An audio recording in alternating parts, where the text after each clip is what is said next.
Marie Curie specific बात करें interview के तैयार कैसे करना है और इसका जो टोटल प्रोसेस क्या होता है, इसमें मैं पहले अपना एक्सपीरियंस शेयर। मैंने देखा है मेरे केस में जो था वो ये था कि पोजीशन अप्लाई करने के बाद उन्होंने मुझे सिंपल इंटरव्यू के लिए ईमेल की कि आपका इंटरव्यू होगा, टेलीफोनिक इंटरव्यू। तब आई थिंक जूम वगैरह बड़े अर्ली फेज में थे। तो वीडियो जो थी वो कॉल हुई और उन्होंने मेरा इंटरव्यू लिया उसमें ना। मगर मैंने कुछ स्टूडेंट्स को देखा है, मेरे केस में मेरा एक ही इंटरव्यू हुआ। मगर मैंने कुछ स्टूडेंट्स को देखा है उनके 3 इंटरव्यूज भी हुए हैं। दुनिया में अगर की पोजीशन, अगर आपकी किसी की पोजीशन की यूनिवर्सिटी के अंदर है तो they went for 3 interviews. On the other hand company side पे मैंने ऐसा देखा कि वो आपका इंटरव्यू भी ले रहे हैं, प्लस फिर आपको अगर उनको लग रहा है उन्होंने कोई और स्किल आपकी चेक करनी है, for example writing skills check करनी है, कुछ इस तरह चेक करना है, तो आपको एक टॉपिक देते हैं। उस पे जो है वो स्टूडेंट वो एक ऐसे लिख के या जो भी रिसर्च टॉपिक है उस पे शॉर्ट समरी बना के देता है, वो उसकी डिबेट कर रहे हैं। या इवन कि मैंने ये भी देखा है कि छोटा मोटा कोड लिखने को वो कहते हैं इंटरव्यू प्रोसेस में, मैरी क्यूरी की कंपनी साइड पे ना। तो ये तो मैंने देखा है कि ये होता रहा है पिछले सालों में।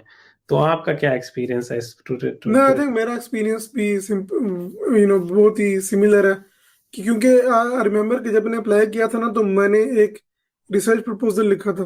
तो वो रिसर्च प्रपोजल उन्होंने कहा कि तो आपने प्रेजेंट करना है।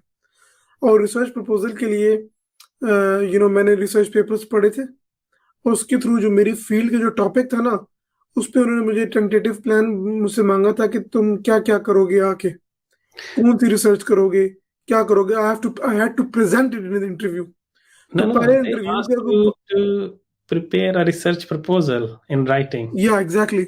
in a so Word document. Document ना, एक Oh, research proposal I think 1.5 page का था और वो मैंने सेंड करना था। और सेंड करने के बाद क्योंकि आई थिंक मुझे याद है कि जब अप्लाई करना था ना तो अप्लाई करने के टाइम पे उन्होंने मुझसे रिसर्च प्रपोजल मांगा था। ठीक है, कि आप ये फील्ड है तो आप क्या करना करेंगे। तो देन फिर बाद में मुझे ये था कि आप जो है ना उस पे एक प्रिपेयर करें एक प्रेजेंटेशन कि आपने यहाँ पे इस टॉपिक पे आप क्या क्या करेंगे, क्या आपने गैप आइडेंटिफाई किए हैं, what how would you approach this research. तो इस केस के अंदर मैंने सुपरवाइजर के पेपर्स पढ़े। ठीक है, उनसे मैंने निकाला कि 3-4 प्रोजेक्ट्स मैंने प्रिपेयर किए।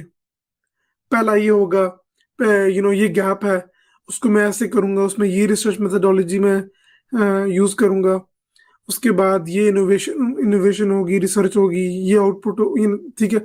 उसके बाद this is my first paper, then मैं ये करूंगा, this is my second paper, third भी करूंगा, उसके बाद ये मेरा तीसरा पेपर होगा।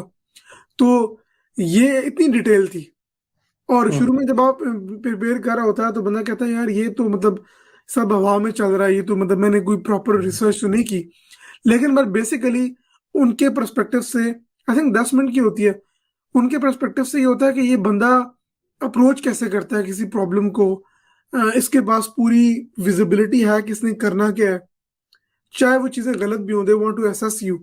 तो तो मेरा ये था कि इवन के ऐसे मेंशन कि मैंने कहा था कि सिर्फ एक पेपर उसके बाद ना मुझे उन्होंने बताया कि आई रिमेम्बर कि उन्होंने मुझे कहा था कि यार you prepare the plan for your publication as well, कि ये पहली पब्लिकेशन तुमने कब करनी है, सेकंड कब करनी है, थर्ड कब करनी है, तो ऑल दैट। तो मैंने आई थिंक सिर्फ एक पब्लिकेशन का प्लान दिया था। तो उन्होंने मुझसे पूछा कि do you only want publish only one paper. तो मैंने कहा यार ये तो सिंपल एक प्लान है, but although they want to go in that detail. ठीक है, तो जब मैंने प्रेजेंट किया अब उन्होंने फिर उस पे कोई सवाल नहीं पूछा कि यार ये तुमने ये क्यों किया, ये क्या किया।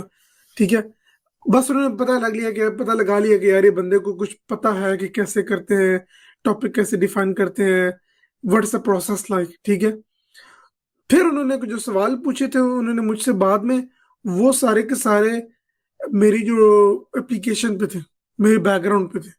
ठीक है, और उन्होंने जो है ना बैकग्राउंड पे तकरीबन आई रिमेम्बर 45 मिनट्स का इंटरव्यू था। तो तकरीबन जो है ना 30-40 मिनट 30 एक मिनट लगाया उन्होंने क्वेश्चन एंड आंसर पे। तो आखिर में 1-2 मिनट मेरे लिए उन्होंने छोड़ दिए कि I can ask them questions. तो that was my experience in the interview. I think इसमें मैं ये ऐड करूँ कि आई थिंक ये बड़ा सब्जेक्टिव एक प्रोसेस है। ये हर पार्टनर पे जो रिक्रूट कर रहा है उस पे उसके लिए वेरी करता है। बट इन नटशेल जो होता है इस प्रोसेस के एंड में उन्होंने कमेंट्स या फीडबैक जो है वो ईयू को सबमिट करना होता है कि ये हमने 5 या 6 कैंडिडेट्स या 10 कैंडिडेट्स का इंटरव्यू किया, ये टॉप 5 कैंडिडेट्स थे और उनके हमने ये क्वेश्चन पूछे, ये रिमार्क्स थे और ये हमारा फीडबैक है और उसकी बेस पे हमने ये कैंडिडेट सेलेक्ट किया। तो बेसिकली जो है वो फॉर्म्स ये है एक्चुअल में जो उन्होंने बैक एंड पे चल रहा होता है। बाकी जितना भी प्रोसेस है कोड राइटिंग का, समरी, प्रपोजल, प्रेजेंटेशन, ये सारा कुछ वो असेस कर रहे होते हैं कि वाकई जो कैंडिडेट है उसको वो पोजीशन से रेलिवेंसी रखता है या नहीं, अगर वो इंडिपेंडेंट हो के इस टॉपिक पे काम कर सकता है या नहीं, इस तरह की चीजें ना वो चेक कर रहे होते हैं सारी। और एडवांस चेक कर लेते हैं कि जिस तरह मैंने बताया कि आप अपना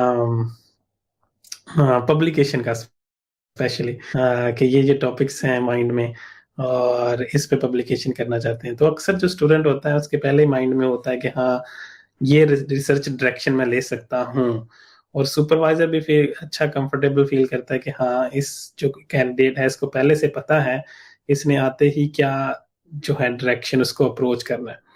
अगर किसी स्टूडेंट को ये नई चीजें पता, ये सिंपल स्ट्रेट फॉरवर्ड सी चीजें हैं, बट ये जो सुपरवाइजर साइड से ये काफी बर्डन मतलब जो है वो कम हो जाता है कि सुपरवाइजर को फिर माइक्रो मैनेज नहीं करना पड़ता या उस तरह से टॉपिक डिसाइड नहीं करके देना पड़ता आपके मैनेजर को या आपके सुपरवाइजर को। तो मैरी क्यूरी में ये बहुत ज़्यादा इम्पोर्टेंस चीज़ रखती है कि आपका अगर प्रोजेक्ट है तो you have to lead it. उस प्रोजेक्ट में जो मैंने अभी तक देखा है, मेरे केस में तो यही था कि I was the one who will drive things, कि अगर मैंने पब्लिकेशंस करनी है किन टॉपिक्स पे, जाहिर बात है रेलिवेंट टॉपिक्स पे आपने पब्लिकेशन करनी है, मगर ये है कि आपने उसको कंटिन्यू रखना है एक प्रोसेस को, और वो सारा जो आपने प्रोसेस को कंटिन्यू रखना है वो अपनी अपनी बेसिस पे रखना है। आपको कोई डिक्टेट नहीं करेगा कि आप जो है वो ऐसे कर रहे हैं तो ऐसे ना करें।